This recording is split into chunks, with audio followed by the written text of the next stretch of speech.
दरम्यान पुणे आणि पिंपरी चिंचवड महापालिका निवडणुकीमध्ये राष्ट्रवादी आणि भाजपची समोरासमोर लढत होणार अशी माहिती मुख्यमंत्री देवेंद्र फडणवीस यांनी दिली आहे। पुण्याबाबत अजित पवारांची आमची चर्चा झाली आहे। महायुतीमध्ये राष्ट्रवादी आणि भाजप हे समोरासमोर लढतील तर जास्तीत जास्त ठिकाणी भाजप आणि शिवसेनेची युती होईल असंही फडणवीसांनी म्हटलंय। उपमुख्यमंत्री अजित पवारांनीही पुणे पिंपरी चिंचवड महापालिकेत राष्ट्रवादीची सत्ता आणण्यासाठी वर्चस्व पणाला लावणार असंही आव्हान दिलंय। आम्ही महायुती करण्याचा प्रयत्न करतो। जास्तीत जास्त ठिकाणी भाजप आणि शिवसेनेची युती होईल। काही ठिकाणी भाजप शिवसेना राष्ट्रवादी युती होईल। एखाद दोन ठिकाणी भाजपा राष्ट्रवादी युती देखील होताना आपल्याला पाहायला मिळेल।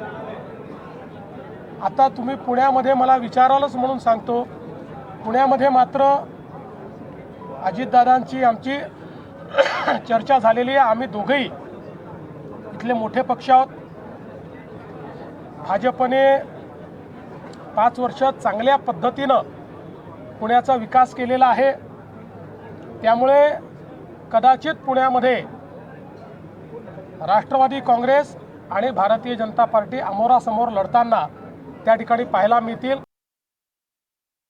मध्ये मैत्रीपूर्ण लढत होणार आहे का भाजप आणि पुणे आणि पिंपरी चिंचवडमध्ये? अरे त्याच्या संदर्भात तूच म्हणतो की मुख्यमंत्र्यांनी असं उत्तर दिलं। आता मग मुख्यमंत्री आज सर्व आहेत भारतीय जनता पक्षाचे, त्याच्यावर त्यांनी सांगितल्यावर तसंच होणार ना। तुम्ही राष्ट्रीय अध्यक्ष आहेत तुमच्या पक्षाचे, म्हणून तुम्हाला त्या संदर्भात मुख्यमंत्र्यांनी सांगितलेलं तेच फायनल असेल।